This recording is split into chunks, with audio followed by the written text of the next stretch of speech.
Tonight, ladies and gentlemen, we're working on the 3rd gen again. Just doing some simple maintenance and some other upgrades. First thing we knocked out was an oil change. We went ahead and got some power driven diesel 15W40 full synthetic, topped it off with a Fleetguard oil filter, and now it's time for the exciting part. Of course, can't have a certified ripper on these factory wheels, so we went ahead and we had some new wheels and tires ordered. We have some Fuel Lethal 20x10 negative 24mm offset with some Nitto 420Vs 305 50/20. Yeah, this isn't satisfactory. Peep the rust spot though. And then we have some other parts rolling in. I'm probably not going to do a ton of videos on some of these. They're very simple bolt-ons, but we have our Longhorn Fab traction bars, 72-inch. We have some power driven diesel gauges. We have fuel pressure and boost. We have a BD diesel fuel distribution block that will go with our AirDog lift pump system, an Autometer triple pillar pod. So we're gonna try to get to work on this. Gonna try and get the EGT probe mounted tonight and get that edge hooked up so we can kind of look at the rail pressure, trans temp, things like that, and try to get a hand on where the issues with this truck are gonna kind of rear their ugly head. Starting off, we have our Edge CTS3. This is a touchscreen monitor. Pretty simple. You have your OBD2 cable that plugs into the back of this and your EAS wire right here. Again, not going to bore you guys to death. We are going to be coupling that with the pillar adapter so we can run our 3-gauge pillar and use one of the slots for the Edge monitor. And then we have our EGT probe. Again, I see a lot of people struggle with this. I'm going to hopefully show you guys a really easy way to install this. On a 3rd gen factory manifold, what you're going to want to do is you're looking at the manifold. I like to put the EGT probe kind of right here. It's easy to get to. If you can sneak it in on the back or on the side, you can do that. Basically, I go here. It gets 4 of the cylinders. It also gets some of 5 and 6. It's things you will need. You'll need an 1/8" NPT drill bit with the tap.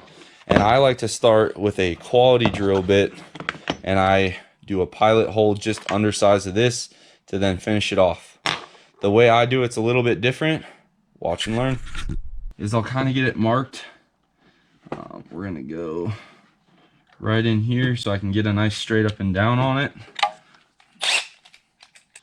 just like so.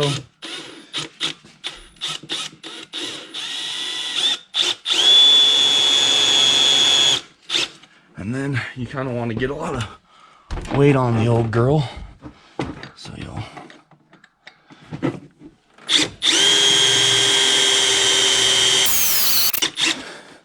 once you have a substantial hole, what I will do is I will fire up the truck. The reason why I fire up the truck, when you drill through, the exhaust pressure will push all the shavings out with it.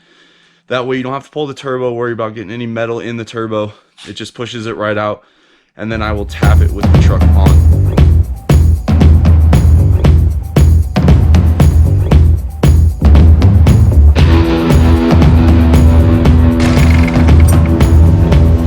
Here is our 1/8" NPT drilled and tapped. I do recommend safety glasses if you're gonna do this. A lot of metal flying around, it's a little warm.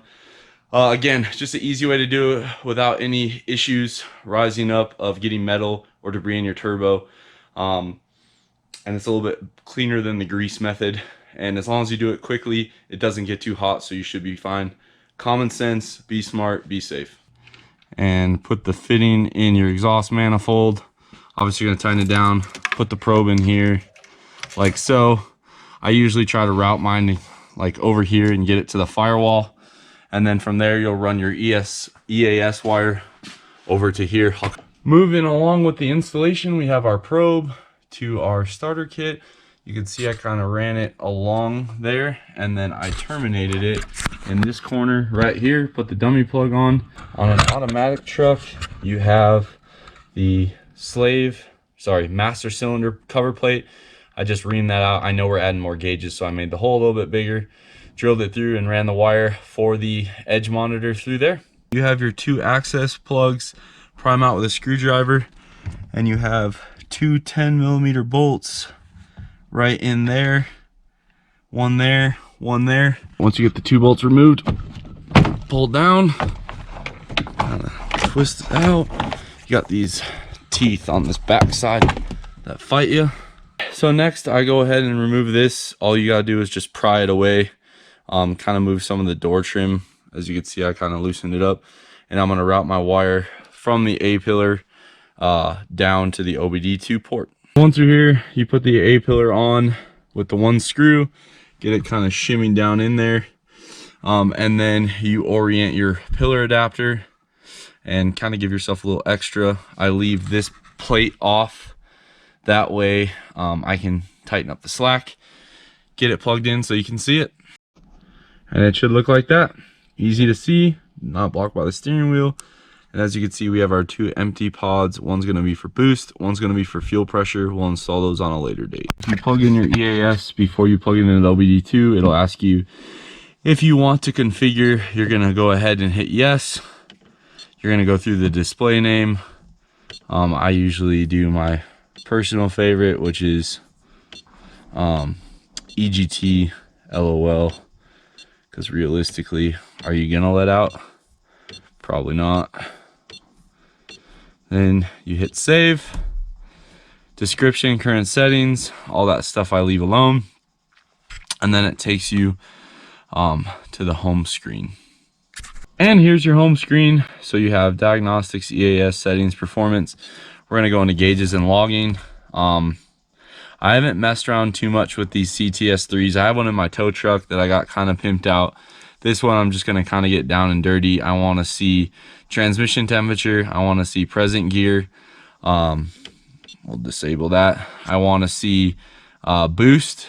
I want to see the transmission fluid temperature. Here we got it all laid out. EGT, boost, battery voltage, present gear, transmission fluid, engine load, calculated speed for our oversized tires, intake air temp, fuel rail pressure, and engine coolant temp. Again, everybody has different PIDs, but on a 5.9, this is really all I like to see. 6.7, I'll do fuel rail pressure, desired and actual, and then I'll also do line pressure if it's a 68 truck. When you're doing wiring, you can see here, you got it kind of tucked up in there, looking nice, zip tied out of the way. One of the last bit of housekeeping items I always recommend when you buy these trucks is removing the fire prone shielding here, this noise shielding or heat shielding on the underside of the hood. I have seen so many trucks catch on fire. I don't know how this thing has this many miles and hasn't come off yet, but as you can see, ours is damaged there. It's got some damage there. It'll sag down, catch on fire. So I always recommend removing it. I've never had a paint peeling problem or anything like that. Just get it off there before you end up having a total loss on your truck. And once you get all the tabs off, those little plastic retain tabs, you're left with this. I'm gonna wipe it down. A couple tabs left, but just a little pair of pliers, pop those right out. And you have a great billboard for stickers of companies you want to support. We'll slowly start to fill this up as we get parts on here for the project. And now, ladies and gentlemen, what I've been waiting for all night.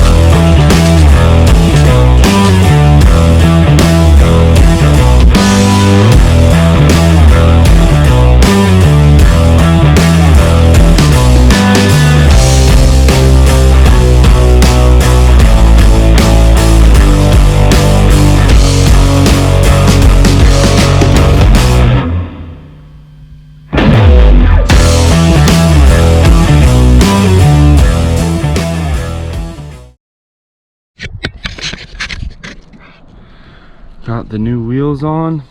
Gotta say, she looks pretty good, even if she's a little rusty.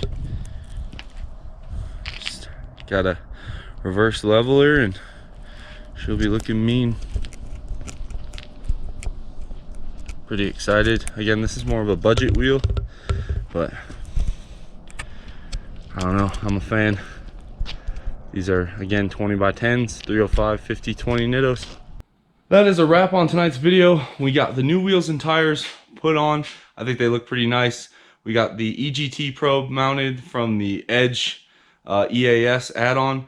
We got our Edge CTS3 monitor installed. And we got the oil change, some fresh PDD 15W40. And lastly, we got the turbo silencer removed for a little extra spice. Again, nothing too exciting, but these are things that you're gonna do when you get your truck.